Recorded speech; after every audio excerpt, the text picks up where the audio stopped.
30장 25절에서 43절 말씀입니다. 창세기 구약 30장 25절에서 43절 말씀 함께 교독하겠습니다. 라헬이 요셉을 낳았을 때에 야곱이 라반에게 이르되 나를 보내어 내 고향 나의 땅으로 가게 하시되 내게 주시어 나로 가게 하소서. 내가 외삼촌에게 한 일은 외삼촌이 하시나이다.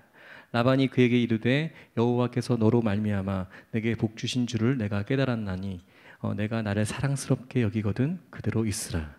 또 이르되 내 품삯을 정하라. 내가 그것을 주리라.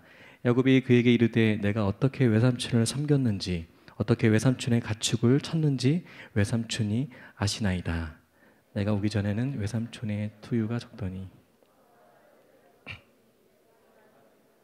여호와께서 외삼촌에게 복을 주셨나이다. 그러나 나는 언제나 내 집을 세우리이까. 라반이 이르되 내가 무엇으로 내게 주랴. 야곱이 이르되 외삼촌께서 내게 아무것도 주시지 않아도 나를 위하여 이 일을 행하시면 내가 다시 외삼촌의 양떼를 먹이고 지키리이다. 오늘 내가 외삼촌의 양떼에 두루 다니며 그 양 중에 아롱진 것과 점 있는 것과 검은 것을 가려내며 또 염소 중에 점 있는 것과 아롱진 것을 가려내리니 이같이 것이 내 품삯이 되리이다. 후일에 외삼촌께서 오셔서 내 품삯을 조사하실 때에 나의 의가 내 대답이 되리이다. 내게 혹시 염소 중 아롱지지 아니한 것이나 점이 없는 것이나 양 중에 검지 아니한 것이 있거든 다 도둑질한 것으로 인정하소서. 그날에 그가 숫 염소 중 얼룩무늬 있는 것과 점 있는 것을 가리고 암 염소 중 흰 바탕에 아롱진 것과 점 있는 것을 가리고 양 중에 검은 것들을 가려 자기 아들들의 손에 맡기고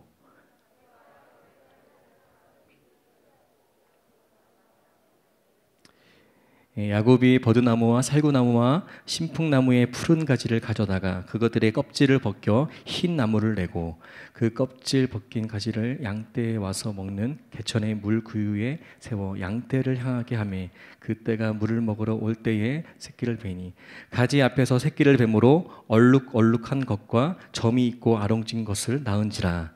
야곱이 새끼 양을 구분하고 그 얼룩무늬 자기 양을 따로 두어 라반의 양과 섞이지 않게 하며 튼튼한 양이 새끼 뵐 때에는 야곱이 개천에다가 양떼의 눈앞에 그 가지를 두어 양이 그 가지 곁에서 새끼를 베게 하고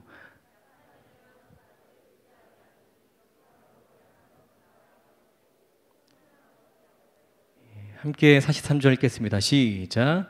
이에 그 사람이 매우 번창하여 양떼와 노비와 낙타와 나귀가 많았더라.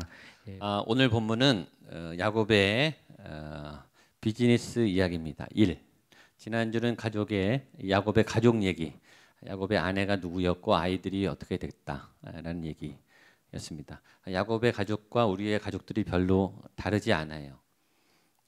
그러나 차이는 야곱의 가족 이야기 안에 있었던 하나님의 어떤 메시지를 우리가 받은 거죠.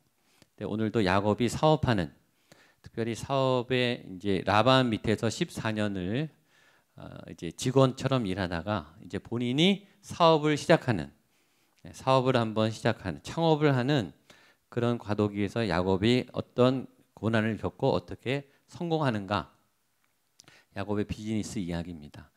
우리 청년들은 직장 생활을 하는 분도 있고 해야 하기 때문에, 또 우리 3040은 뭐 이미 사회 발판에 드셔서 그 일이 어떤 일이든 가르치는 일이든 뭐 어떤 일이든 다 해당이 돼요. 우리의 삶의 반은 만남의 얘기고 반은 일하는 얘기고, 그렇죠? 누구를 만나고 어떻게 살고 어떻게 헤어지고, 그게 우리 인생의 반이고, 반은 어떤 일을 하고 어떻게 살아남고 또 어떻게 배우고, 그 일이잖아요. 그 나머지 반쪽에 야곱의 이야기 속에 있는 하나님의 이야기입니다.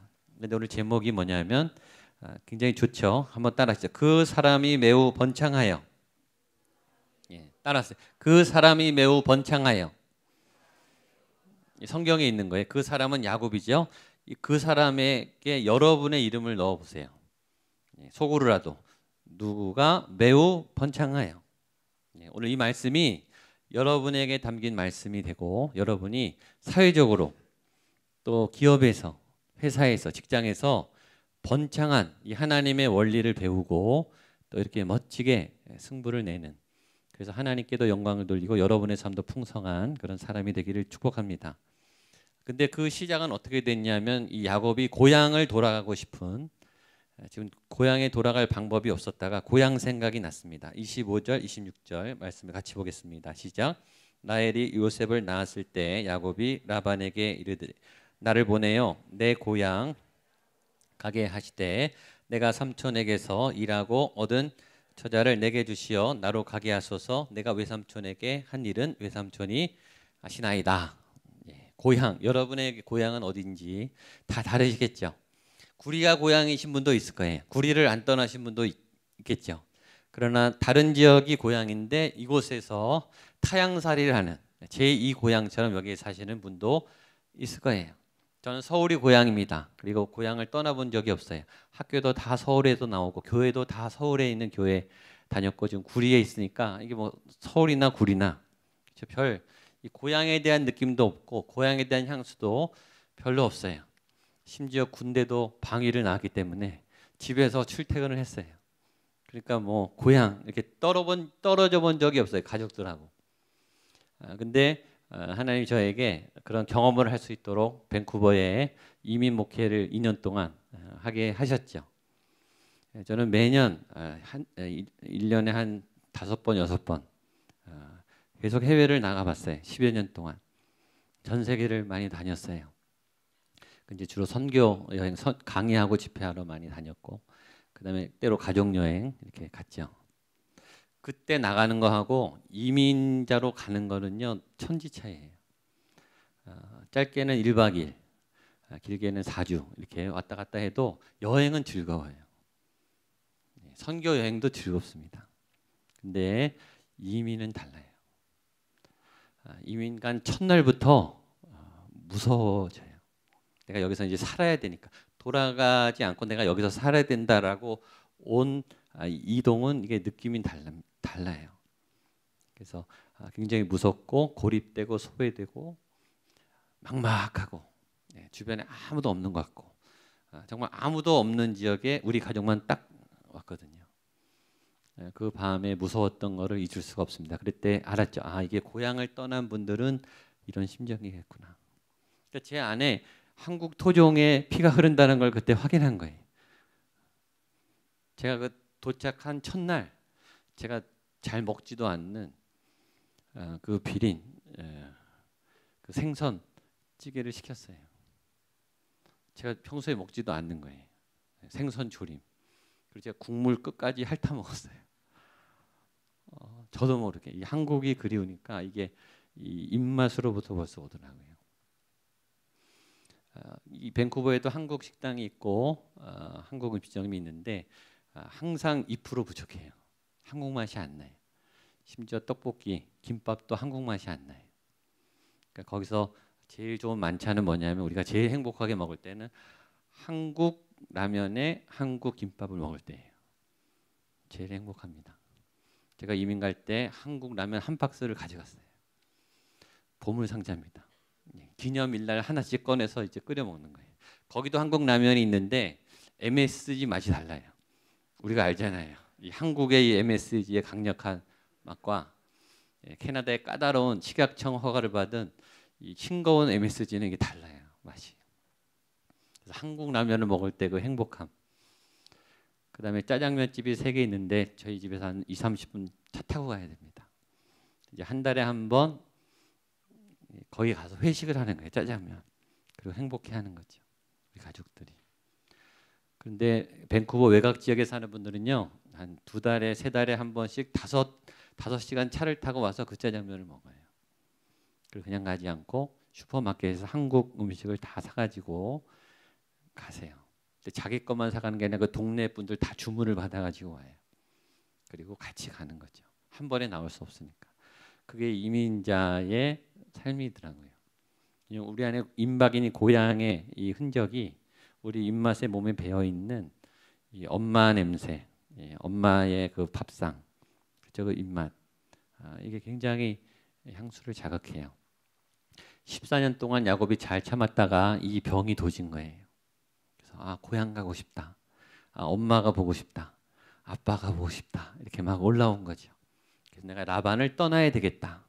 라고 이제 처음 말을 꺼낸 거예요. 말은 처음 했지만 왜 14년 동안 그립지 않았겠습니까? 그립죠. 근데 말은 안 하고 있었어요. 그래서 그런 사람들을 생각해야 되는 거죠. 말은 안 하지만 힘들어하는 분들. 말은 괜찮다고 말해요. 괜찮다. 좋다. 예, 힘들지 않다. 말은 그렇게 합니다. 힘들지 않은 게 아니죠. 예, 그 속내는 힘들어요. 근데 말 못하는 거예요. 상관에게, 상사에게 말 못하는 거예요. 라반이 이 통이 큰 사람이면 야곱아 너 힘들지? 내가 휴가를 한 달 줄 테니까 내가 돈을 좀 넉넉히 휴가비를 줄 테니까 한 달 동안 다녀와. 그러면 얼마나 좋아요. 그럼 야곱이 여기 정착하죠. 왔다 갔다 할 수 있으면 왜 정착 안 하겠습니까? 여기가 다 지금 터전이 있는데 14년 동안 한 번도 휴가를 주지 않은 거예요. 오늘 나오지만 이 완전 악덕 기업주예요. 부려먹을 건 다 부려먹고 전혀 인격적인 배려를 하지 않는 라반이 내가 떠나겠습니다. 아주 당돌하게 용기를 내서 14년 만에 입을 뗐습니다. 나는 고향에 가고 싶습니다. 이제 14년 동안 내가 할 만큼 했으니까 외삼촌 나를 보내주세요 라고 용기를 내서 말했더니 라반의 대답을 보십시오. 27절입니다. 시작. 라반이 그에게 이르되 여호와께서 너로 말미암아 내게 주신 복을 내가 깨달았노니 내가 나를 사랑스럽게 여기거든 그대로 있으라. 여러분 이게 비즈니스의 세계죠. 말은 멋있어요. 하나님도 나오고 사랑도 오고 복 주신 것도 오고 막 나오는데 핵심은 뭐냐면 여기 그대로 있으라예요. 부드럽게 말했을 뿐이지 속으로는 뭐냐면 이거죠. 안 돼, 못 가. 나는 절대 너를 못 보내. 너는 죽도록 나를 위해 일해야 돼. 이게 비즈니스예요. 비즈니스는 이윤을 내야 되는 회사이기 때문에 계속 우리를 이렇게 이용하려고 하죠. 이윤을 추구하려고 하죠. 청년들이 특별히 사회생활을 나가면 이런 분들을 꼭 만나게 됩니다. 반드시 만나게 돼요. 그리고 경험을 해보셔야 돼요. 그리고 저는 소망합니다. 여러분들 중에 이런 분이 안 나오게 되기를 바랍니다. 라반이 야곱을 보내기 싫은 이유는 두 가지예요. 하나는 딸들이 지금 가족이 같이 있거든요. 사업 잘 되죠. 가족들 번창하죠. 라반은 지금 행복해요. 근데 야곱이 가면 그 17명의 자기 딸들과 손자 손녀들이 다 떠나는 거예요. 특별히 아버지에게 딸은 특별해요. 제가 주례를 이번 주도 결혼 우리 정미자매는 하지만 제가 주례할 때마다 전 2번 뭉클해요. 한 번은 이제 신랑 입장은 별로 안 뭉클해요. 신랑 입장은 약간 좀 자꾸 웃음이 나오려고 그래요. 근데 신부 입장은 뭉클해요. 특히 아버지 손을 잡고 나오고 이제 아버지가 신랑의 손에 딱 인계하잖아요. 그 순간에 제일 저는 뭉클합니다. 그래서 가끔 정말 가끔 어떤 아버지들은 굉장히 천천히 나와요. 천천히 연주가 끝났는데도 반도 안 왔어요. 그리고 이 손도 굉장히 늦게 줘요. 주기가 참 어려운 거예요. 사실 이게 아빠들의 마음입니다. 그 다음에 또 한 번은 이제 예식이 다 끝나고 신부 부모님부터 인사해요. 신랑 부모님이 두 번째입니다. 신부 부모님에게 먼저 신랑 신부가 예를 갖춰서 인사하고 저는 꼭 안아주라 그래요. 엄마 아빠가 와서 꼭 안아주십시오. 사위도 안아주고 딸도 안아주고. 그때 자세히 보면 아빠들이요 얼굴을 잘 못 들어요. 그리고 표정이 굳어 있어요. 그러니까 울기 일보 직전인 거예요. 근데 울 수는 없고 대견하게 잘 커서 가지만 아빠들은 보내고 싶지 않거든요, 사실은. 아쉬운 거예요. 그런 마음이 있죠. 이게 라반에게 이런 딸들을 보내는 것이 쉽지가 않아요. 저도 제 딸을 보낼 때 어떻게 될까? 저도 모르겠어요. 더 걱정되는 한 분이 있어요. 우리 박찬정 전도사님. 연희를 너무 사랑하기 때문에 그 결혼식 장면을 꼭 보고 싶습니다. 그건 쉬운 게 아니에요. 쉽지 않습니다. 그러나 라반이 더 야곱을 보내고 싶지 않은 이유는 두 번째 있어요. 왜냐, 야곱이 너무 사업을 잘하거든요. 보물단지, 얘가 와서 자기 사업이 어마어마하게 늘어났어요. 보십시오. 29절 30절입니다. 시작. 야곱이 그에게 이르되 내가 어떻게 외삼촌을 섬겼는지 어떻게 외삼촌의 가축을 쳤는지 외삼촌이 아시나이다. 내가 오기 전에는 외삼촌의 소유가 적더니 번성하여 때를 이루었으니 내 발이 이르는 곳마다 여호와께서 외삼촌에게 복을 주셨나이다. 그러나 나는 언제나 내 집을 세우리이까. 그러니까 처음에 야곱이 갔을 때 이 라반의 기업은 굉장히 작은 소규모의 개인 상점 수준이었어요. 근데 14년 동안 야곱 때문에 야곱이 어마어마하게 거의 대기업을 만들어 놓은 거예요. 보물이죠. 사회에서 어떤 인재를 찾냐면 일을 잘하고 성품 좋은 사람을 찾아요. 보물단지예요. 이분이 가면은 일단 분위기가 좋아지고 성과가 좋아요. 이런 분들은 스카웃됩니다. 근데 이런 사람은 찾기가 어려워요. 왜냐, 능력이 많은 분들은 성품이 별로 안 좋아요. 믿음이 안 가요. 근데 믿음이 가고 성품이 좋은 분들은 능력이 딸려요. 대부분은 그래요. 이 두 가지를 겸비한 사람은 쉽지 않아요. 있으면 무조건 잡아야 돼요. 그런 사람은. 그런 사람이 있으면 거기가 막 일어납니다. 우리 축구팀도 있지만 축구하다 보면은 꼭 스카우트 해야 될 그 친구가 있어요. 그렇죠? 이 친구는 꼭 우리 편이 돼야 우리가 이겨요. 그런 친구의 효과는 뭐냐면 그 친구가 오기만 해도 우리 팀이 다 업돼가지고 없던 막 능력이 막 나와요. 서로 플레이가 잘 돼요. 그래서 이기는 거예요. 그러니까 그런 시너지 효과를 하는 그런 이 보물단지가 야곱이었기 때문에 이 야곱이 가면 자기 기업이 무너질 영향이 많아요. 뺏길 수가 없죠. 거기다가 더 무시무시한 보물이었던 이유는 그 뒤에 하나님이 있었기 때문에 30절에 이렇게 말합니다. 여호와께서 외삼촌에게 복을 주셨나이다. 하나님이 야곱과 함께 하셔서 번성했다는 거. 보통 10을 쓰면 10이나 20 많으면 100이 나오는데 야곱이 10을 쓰면 1000만, 10만 이렇게 나오는 거예요. 이거는 수학적으로 안 되는 거예요. 해석이 안 되는 어마어마한 번영이 이 사람 통해서 나타나니까 이거는 하나님의 역사다라고 다 아는 거예요. 그렇게 나올 수 없는데 그런 결과들이 막 나오니까 이 야곱이 그런 복덩어리였다는 거죠. 무디가 주일학교 교사를 처음 들어갔을 때 그 주일학교 교회 주일학교 학생이 16명이었어요.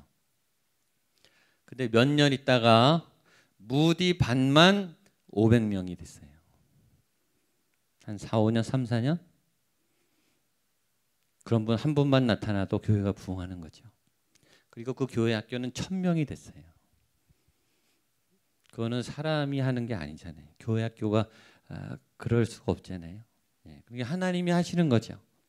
그렇죠? 우리의 인격도, 우리의 능력도, 여러분의 실력도 중요해. 그건 베스트를 하셔야 돼요. 그러나 그 위에 하나님의 기름 부음.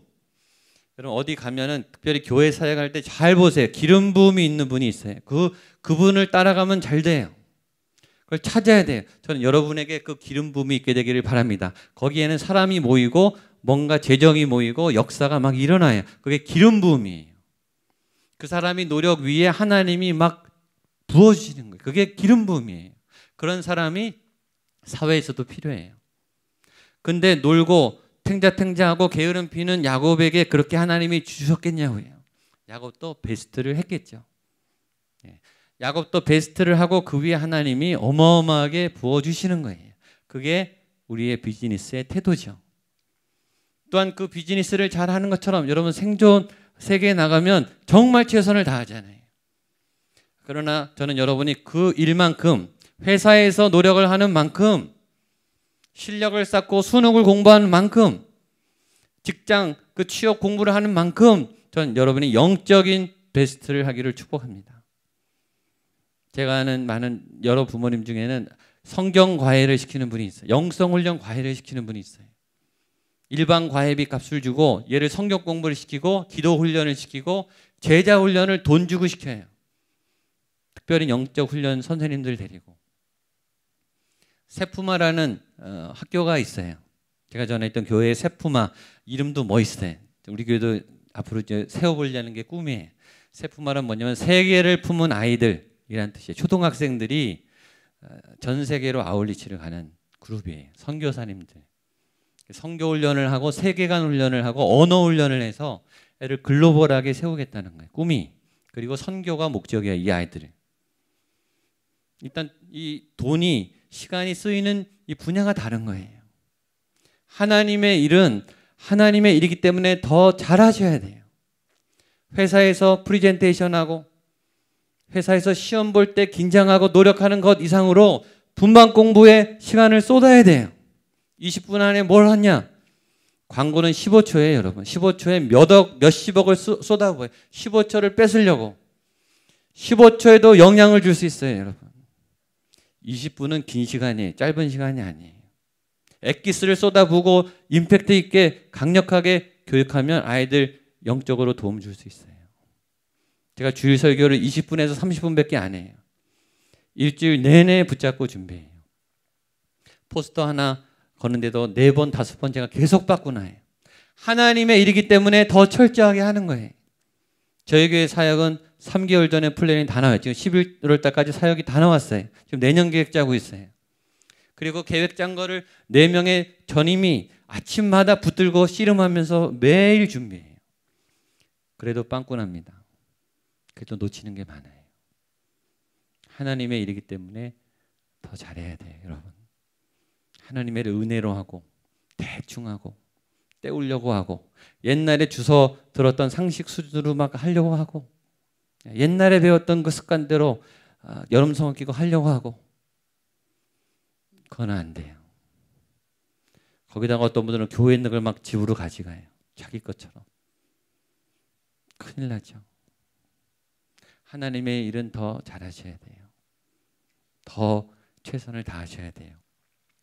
야곱이 그래서 자기 몫을 달라고 이제 본인이 이제 창업을 하겠다고 독립을 선언합니다. 한번 보겠습니다. 31장 31, 32절입니다. 시작. 라반이 이르되 내가 무엇으로 내게 주랴? 야곱이 이르되 외삼촌께서 내게 아무것도 주지 않아도 나를 위하여 이 일을 행하시면 내가 다시 외삼촌의 양떼를 먹이고 지키리이다. 오늘 내가 외삼촌의 양떼에 두루 다니며 그 양 중에 아롱진 것과 점 있는 것과 검은 것을 가려내며 또 염소 중에 점 있는 것과 아롱진 것을 가려내리니 이 같은 것이 내 품삯이 되리이다. 이제 야곱을 잡아야 되니까 설득을 해야 되죠. 그럼 조건을 말해라. 내가 얼만큼 너를 연봉을 줄까? 그랬더니 야곱이 연봉 안 줘도 됩니다. 다만 앞으로 태어나는 새끼 중에서 염소나 양 중에 염소는 이 점박이 점 있는 염소가 혹시 태어나면 그 염소는 나를 주세요.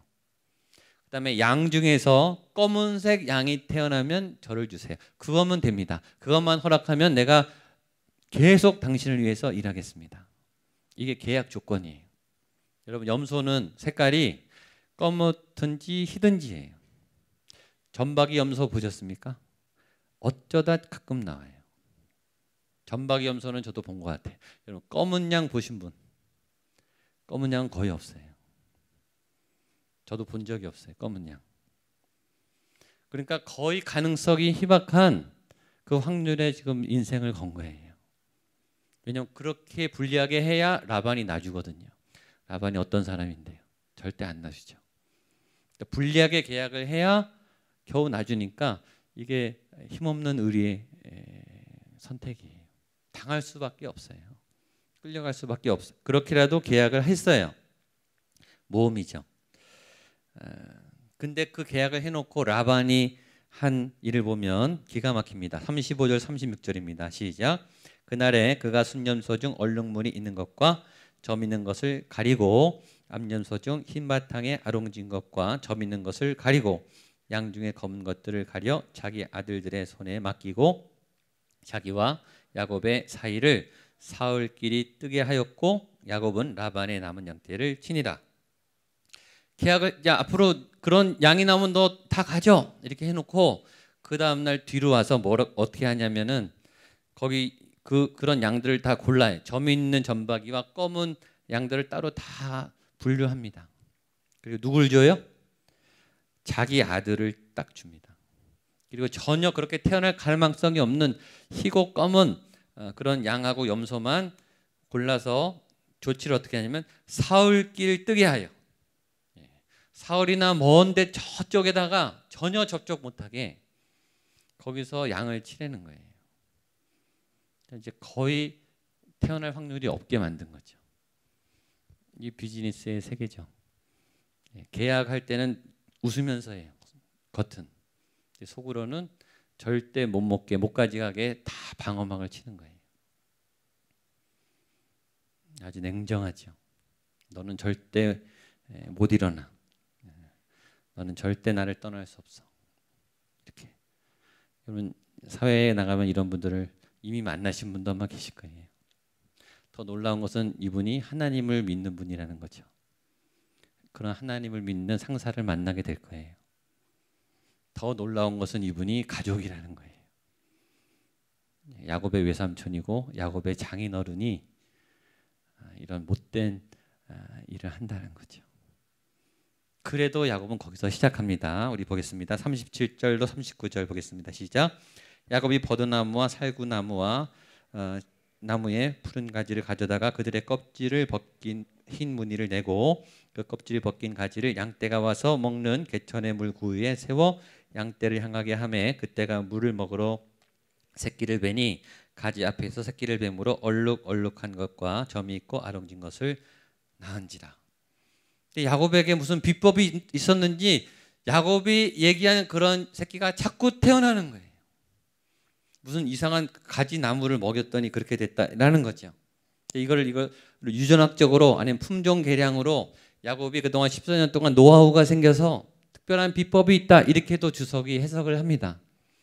그러나 그렇게 해석할 수도 있지만 그냥 본문을 보면 심플하게 이거예요. 야곱이 닥치는 대로 해본 거예요. 몸부림치면서. 야곱은 처음에 부잣집 아들이에요. 한 번도 양쳐보지 않았어요. 근데 라반의 집에 와서 14년 동안 양치는 걸 배웠어요. 근데 지금 떠나서 정말 맨 땅에 가능성이 없는 새끼를 키우는 법을 연구를 한 거예요. 불가능했죠. 근데 그러다가 새끼를 낳는 어떤 방법을 아는 거예요. 근데 이게 유전학적으로 생물학적으로 안 맞아요. 이렇게 될 수가 없습니다. 그럼 뭐냐? 거기에 하나님의 기적이 일어난 거예요.